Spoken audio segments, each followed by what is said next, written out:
Today's witness is the Honorable John Durham. Mr. Durham was appointed as a special counsel in 2020 to investigate intelligence activities investigations arising out of the 2016 presidential campaigns. He is a career prosecutor, having served as a U.S. Attorney for the District of Connecticut and in various other roles with that office since 1989. Prior to that, he served with the Department of Justice, the Boston Strike Force on organized crime, and in various state-level prosecutors' offices. We welcome our witness and thank him for appearing today. We will begin by swearing you in. Would you please rise and raise your right hand, Mr. Durham?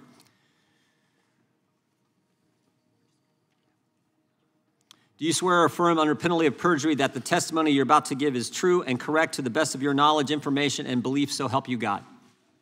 Let the record show that the witness has answered in the affirmative. Thank you. You may be seated. Please know that your written testimony will be entered into the record in its entirety. Accordingly, we ask that you summarize your testimony in 5 minutes, but we'll give you a little extra time if you need it. Mr. Durham, you may begin. Hit your mic there, Mr. Durham, and just keep it on if you can throughout the day. Oh, is it on? Yep, it's on now. Thank you. Again, good morning, Chairman Jordan, Ranking Member Nadler, and members of this committee.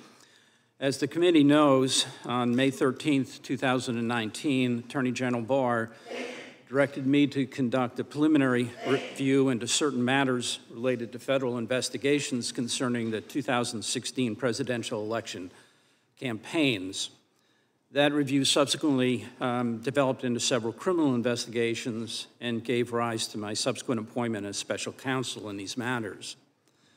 Many of the most significant issues documented in the report that we have written, including those relating to lack of investigative discipline, failure to take logistical and logical investigative steps, and bias, are relevant to important national security interests that this committee and the American people are concerned about.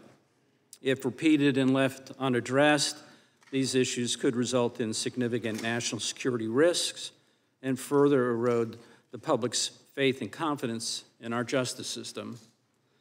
As we said in the report, our findings were sobering. I can tell you, having spent 40 years plus as a federal prosecutor, they were particularly sobering to me. A number of my colleagues who spent decades in the FBI themselves, they were sobering. While I'm encouraged by some of the reforms that have been implemented by the FBI, the problems identified in this report, anybody who actually reads the report and the details of the report, the documented portions of the report, I think would find that the problems identified in the report are not susceptible to overnight fixes. As we said in the report, they cannot be addressed solely by enhancing training or additional policy requirements. Rather, what is required is accountability, both in terms of the standards to which our law enforcement personnel hold themselves and in the consequences they face for violation of laws and policies of relevance. I'm here to answer your questions. I appreciate the opportunity to. I'll answer them to the best of my ability, and I hope to be of service to your oversight function.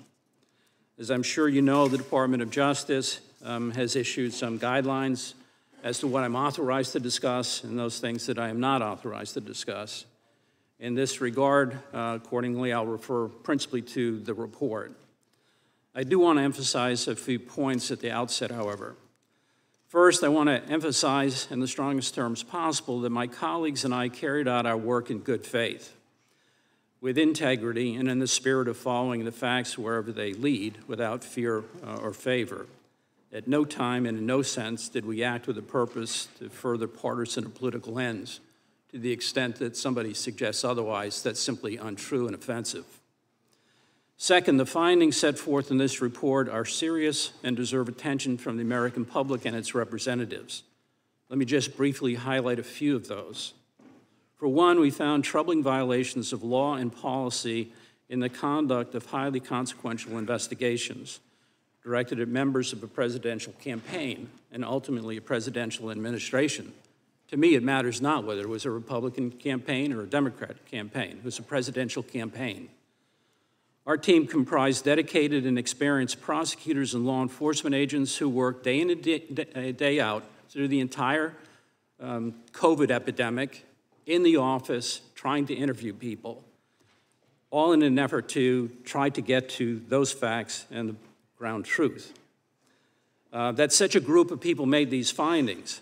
Experienced FBI agents, experienced prosecutors, not people by and large from Washington, but from other parts of the country. The fact that these people made these findings, as reflected in the report, is of concern and should be of concern to any American who cares about our civil liberties, the rule of law, and the just and proportionate application of the law to all of us. Whether we're friends or we're foes, the law ought to apply to everybody in the same way.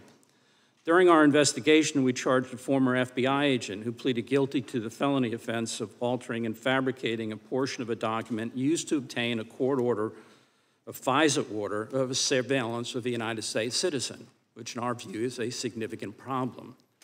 Several of the relevant FISA applications at issue in the Crossfire investigation omitted references to what was clearly relevant and highly exculpatory information that should have been disclosed to the FISA court.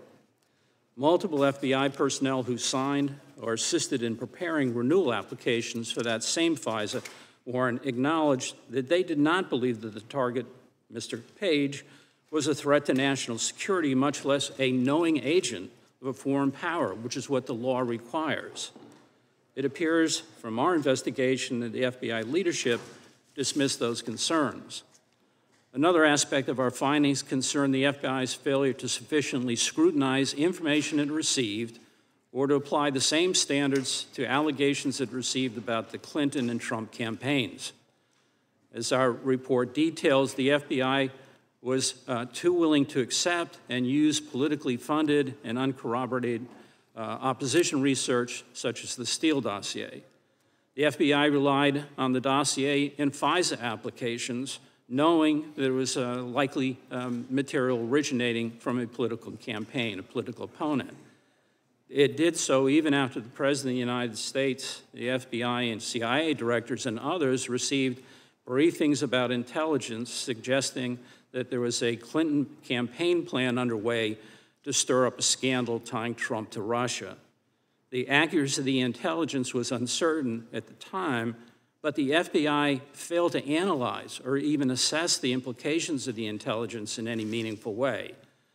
When the FBI learned that the primary source of information for the Steele dossier, which was basically the guts of the narrative about there being a well-coordinated conspiracy involving Trump and the Russians, when they learned that Danchenko was the primary subsource for those reports, it was at a time when the FBI already knew that Danchenko himself had previously been the suspect of an FBI espionage investigation. He was suspected of being a Russian asset. And nonetheless, they signed him up as a paid informant without further investigation of that espionage concern, to say nothing of resolving that espionage matter before using Danchenko and Danchenko's information. And when the FBI and Special Agent Mueller's office learned that Steele's primary subsource likely had gathered important portions of the dossier information during travels to Russia with one Charles Dolan, it inexplicably decided not to interview Dolan or investigate his activities.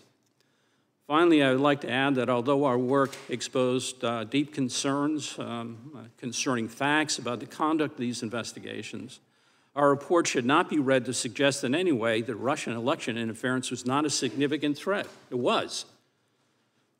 Nor should it be read to suggest that the